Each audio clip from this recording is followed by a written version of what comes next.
Chapter 2 fractions. इसमें हम लोग देख चुके थे कि फ्रैक्शंस क्या होते हैं और उसके टाइप्स के बारे में जान लिया था हमने, किस तरह से कन्वर्जन किया था, ये सब चीज़ें हमने देख ली। नेक्स्ट अब हम लोग एक टॉपिक देखते हैं, equivalent fraction.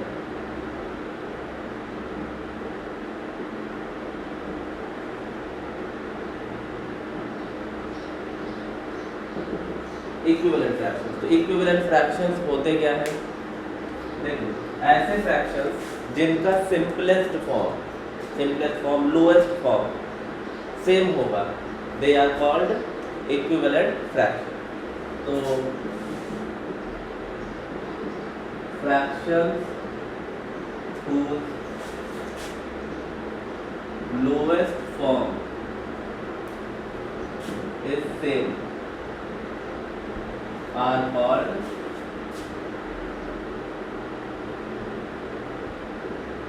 equivalent fractions। Clear? Example इसके हैं, जैसे कि 2/3, इसका इक्विवेलेंट क्या होगा? 4/6, 6/12, 6/12 जैसे 9। तो ये क्या है? Equivalent fraction. ठीक, इक्विवेलेंट फ्रैक्शन हम फाइंड आउट कैसे करेंगे? सपोज हमारे पास कोई एक फ्रैक्शन है a/b और हमें इसका इक्विवेलेंट फ्रैक्शन निकालना है, तो हम इसमें क्या करेंगे? न्यूमरेटर और डिनोमिनेटर में सेम नंबर से मल्टीप्लाई करेंगे तो हमें इक्विवेलेंट फ्रैक्शंस मिल जाएंगे। दैट मीन्स a/b फ्रैक्शन है, हमने इसके न्यूमरेटर में भी 2 से किया और डिनोमिनेटर में भी 2 से मल्टीप्लाई किया है, तो हमें क्या मिला? 2a/2b। ये इस a/b का इक्विवेलेंट फ्रैक्शन है। सिर्फ 2 से नहीं, हम किसी भी नंबर से मल्टीप्लाई कर सकते हैं, बस ध्यान रखना है कि जिसका हम न्यूमरेटर में मल्टीप्लाई करेंगे उसी नंबर से डिनोमिनेटर में भी मल्टीप्लाई किया जाएगा। ओके, नेक्स्ट अब हम लोग देखते हैं कि फ्रैक्शंस को किस तरह से ऐड किया जाएगा। Operation on fraction.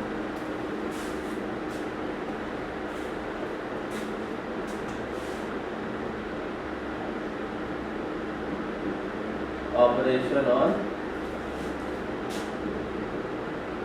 फ्रैक्शन।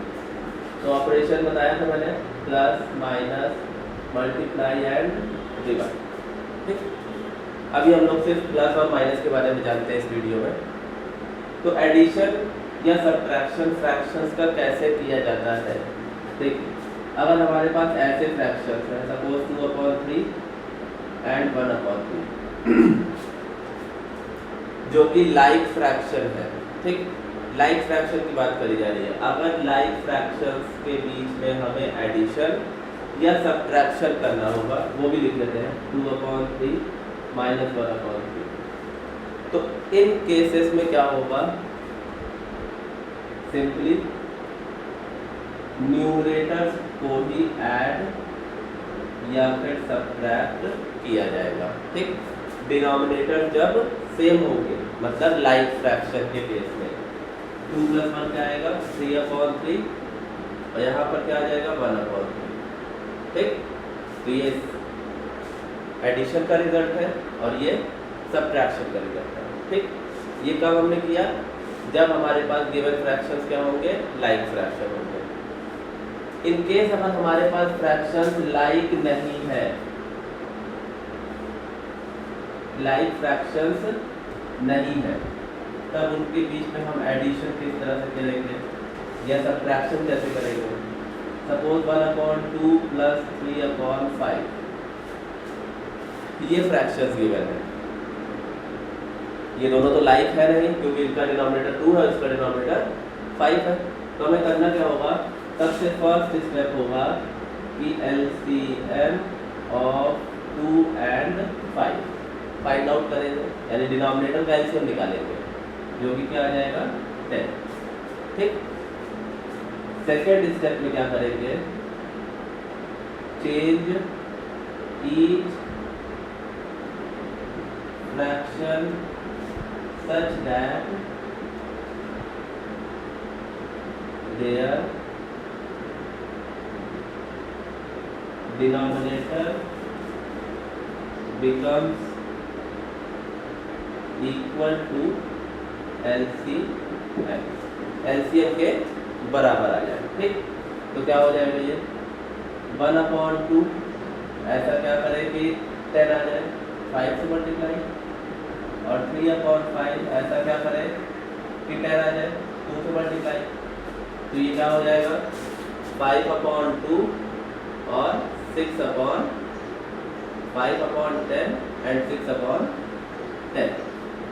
अब दोनों का डिनोमिनेटर सेम हो गया, मतलब अब ये लाइक फ्रैक्शन में चेंज हो गए हैं। तो लाइक फ्रैक्शन में चेंज होगा तो कैसा किया था पहले, न्यूमरेटर्स के बीच में ऑपरेशन किया था। तो 5 + 6/10 दैट मीन्स 11/10। ठीक है, तो इस तरह से हम इन्हें ऐड करेंगे। ठीक, सेम प्रोसीजर हम सबट्रैक्शन के लिए भी फॉलो करेंगे। अगर यहाँ सबट्रैक्शन का साइन लगा होता,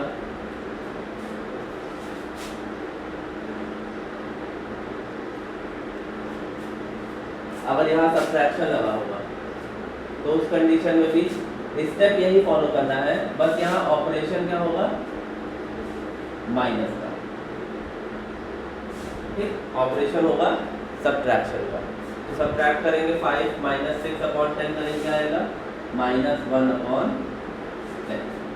ठीक, क्लियर हो गया सभी को? ओके, नेक्स्ट, ये तो एडिशन और सबट्रैक्शन के केस के लिए था।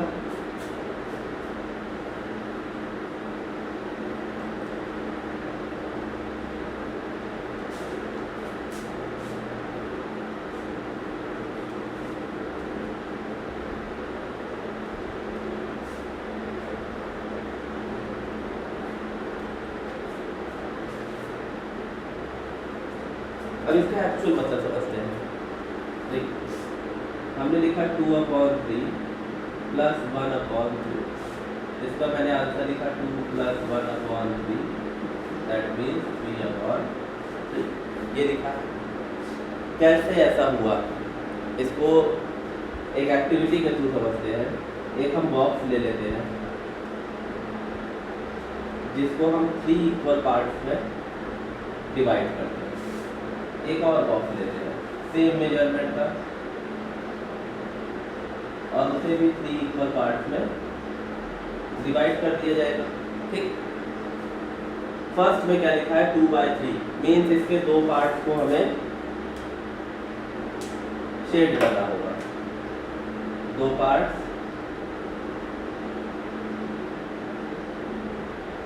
शेड कर दिए गए। सेकेंड वाले में 1/3 है, 3 पार्ट्स है, जिसमें से एक पार्ट शेडेड है। ये एक पार्ट हमने शेड कर दिया। ठीक, शेड कर दिया। तो अब ये क्या हो जाएगा, देखिए, इसे हम जब कंबाइन करेंगे यानी ऐड करेंगे तो होगा क्या, इसके 2 पार्ट्स शेडेड है, इसका एक पार्ट शेडेड है। जब हम इन दोनों के शेडेड पार्ट को यानी कि इन दोनों को जब हम कंबाइन करेंगे तो क्या निकलता आएगा, एक ऐसा बनेगा जिसमें 3 पार्ट्स होंगे, और तीनों ही पार्ट्स क्या होंगे, 2 पार्ट इसके शेडेड हो जाएंगे और एक पार्ट इसका शेडेड हो जाएगा। तो हमें क्या मिला इसका रिजल्ट 3/3 मिला। ठीक, तो कंबाइन करने पर ये आएगा। एडिशन का मतलब क्या हुआ, कंबाइन करना।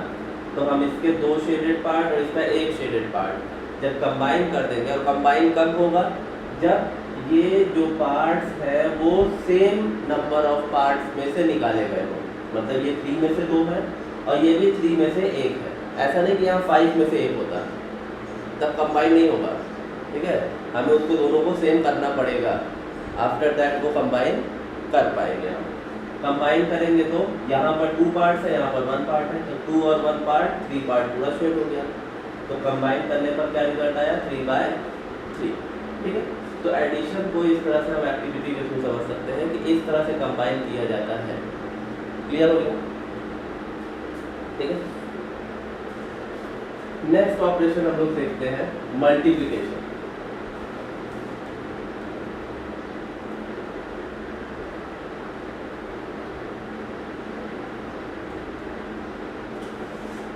मल्टीप्लिकेशन, सपोज टू फ्रैक्शंस है 1/2 मल्टीप्लाइड बाय 3/5। दो फ्रैक्शंस है, इन दोनों को हमें मल्टीप्लाई करना है, प्रोडक्ट निकालना है। तो क्या करेंगे यहाँ पर? यहाँ पे कोई एलसीएम कोई ऐसा कुछ भी नहीं करना है। ठीक, हमें करना क्या है कि इनके न्यूमरेटर्स का प्रोडक्ट करेंगे, दैट इज 1 × 3, और डिनोमिनेटर का प्रोडक्ट करेंगे, दैट इज 2 × 5। क्या आ जाएगा? 3/10। This is the okay.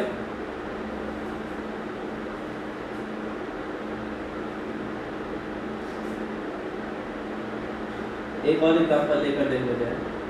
3/2 multiply by 4/7, ऐसा कुछ दिया हुआ हो तो क्या करेंगे?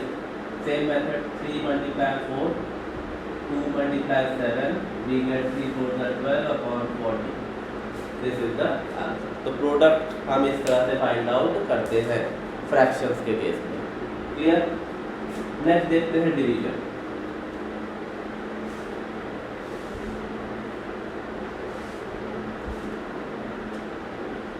वन अपॉन 2 डिवाइडेड बाय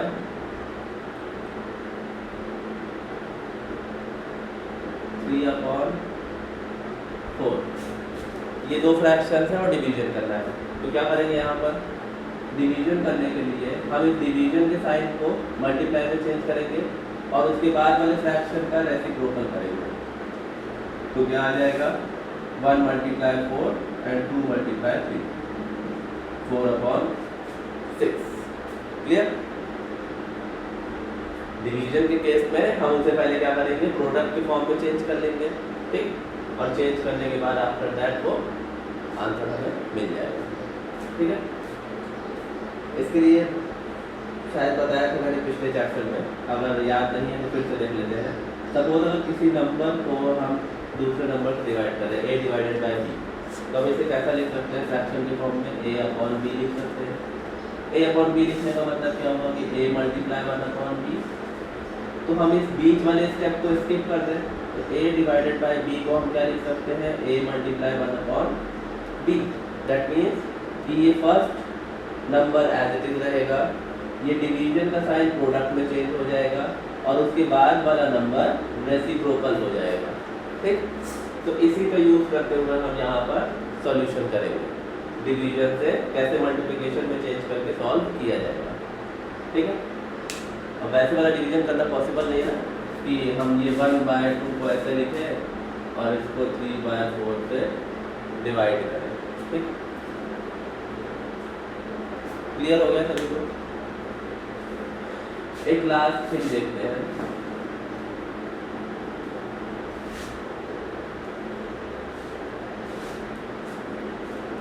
कि इन फ्रैक्शंस का कंपैरिजन कैसे किया जाएगा, हम कंपेयर कैसे करेंगे? हाउ टू कंपेयर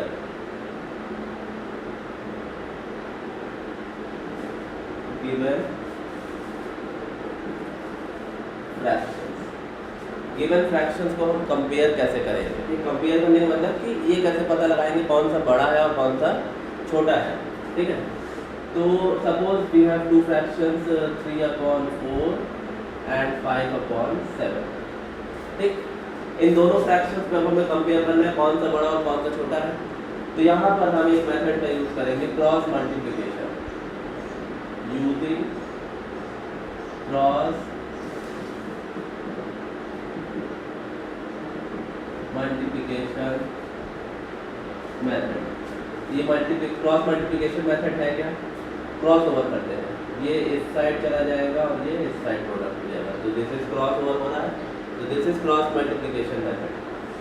इस केस में न्यूमरेटर अपनी जगह पर रहेगा और डिनोमिनेटर राइट साइड का लेफ्ट के पास जाएगा और लेफ्ट वाला राइट के पास जाएगा। और फिर देखेंगे 7 × 3 = 21 और 5 × 4 = 20। तो यहाँ लेफ्ट साइड ग्रेटर है कि राइट साइड? हमें सिंपली दिख रहा है कि 21 is greater than 20, therefore 3/4 is greater than 5/7। तो ये दो नंबर्स का कंपैरिजन इस तरह से किया जाएगा, ठीक है। इससे रिलेटेड वर्कशीट भी प्रोवाइड की जाएगी, सभी लोग उसको सॉल्व करेंगे क्रॉस मल्टीप्लिकेशन मेथड का यूज करके। क्लियर हो गया होगा सभी को। नेक्स्ट एक टॉपिक और देख लेते हैं। अगर हमारे पास एक दो फ्रैक्शंस थे अभी तो हमने क्रॉस मल्टीप्लिकेशन का यूज कर लिया, लेकिन जब दो फ्रैक्शन से ज़्यादा फ्रैक्शंस होंगे, सपोज अगर हमारे पास 3 फ्रैक्शंस हुए तब तो हम इसका यूज नहीं कर पाएंगे, क्योंकि ये मेथड सिर्फ तभी वर्क करेगा जब हमारे पास दो फ्रैक्शंस में कंपैरिजन करना होगा। इन केस अगर हमारे पास 3/4, 5/7 एंड 2/3 ये 3 फ्रैक्शंस हैं और इनके बीच में कंपैरिजन करना है, तो कैसे किया जाएगा? तो यहाँ पर सेम वही टेक्निक यूज करना है। फर्स्ट स्टेप की convert them into like fraction. Like fraction में हम इसे चेंज कर देंगे। तो क्या करेंगे? एलसीएम ले लेंगे, एलसीएम ऑफ 4, 7 एंड 3 क्या आ जाएगा? 84। तो 3/4 में ऐसा क्या प्रोडक्ट करें कि हमारा डिनोमिनेटर 84 हो जाए 21 का, तो 3 1 3 2 6। 5/7 में क्या प्रोडक्ट करें कि 84 हो जाए 12 का, 12 5 का 60। और 2/3 में क्या प्रोडक्ट करें कि 84 हो जाए 28 का 56। ठीक, तो अब ये सभी फ्रैक्शन देख सकते हैं हम, ये लाइक में चेंज हो गए। This fraction, this and this. 84 है तीनों का डिनोमिनेटर, तो लाइक हो गया। जिसका न्यूमरेटर बड़ा है वो फ्रैक्शन बड़ा, और जिसका छोटा है न्यूमरेटर वो फ्रैक्शन छोटा हो। तो यहाँ सबसे छोटा कौन सा है? 56। दैट मीन्स कि 56/84। इससे बड़ा फ्रैक्शन कौन है? 60/84। इससे बड़ा 63/84। हम इसे इसके यूजुअल फॉर्म में लिखते हैं, पुराने रूप में। 56 वाला फ्रैक्शन कौन है? 2/3। After that 5/7। After that 3/4।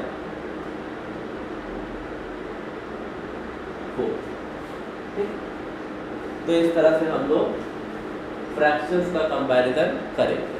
ठीक है, अगर दो फ्रैक्शंस हैं सिर्फ तो हम क्रॉस मल्टीप्लिकेशन का यूज कर लेंगे, और दो फ्रैक्शन से ज़्यादा है तो उस कंडीशन में हम इस मेथड का यूज करेंगे। क्लियर हो गया सभी को? ओके, एक शॉर्टकट मेथड है, उसे भी मैं बता दे रहा हूँ बहुत जल्दी।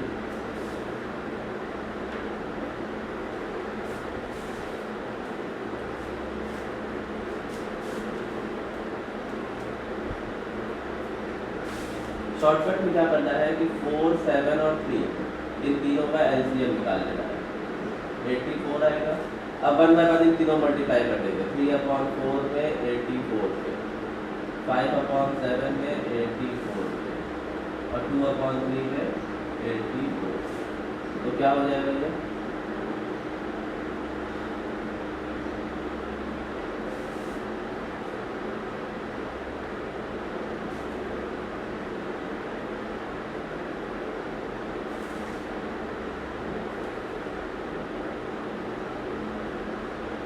ये आ गया।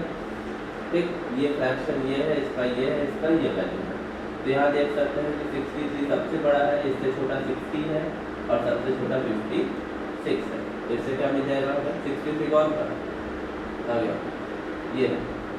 तो 3/4 ये सबसे बड़ा है, उससे छोटा है 5/7, और सबसे छोटा है 2/2। तो हम इस शॉर्टकट टेक्निक का यूज़ करके भी, मेथड का यूज़ करके भी फ्रैक्शन को कंपेयर कर सकते हैं। ओके, तो आगे की चीज़ें नेक्स्ट वीडियो में बताएंगे।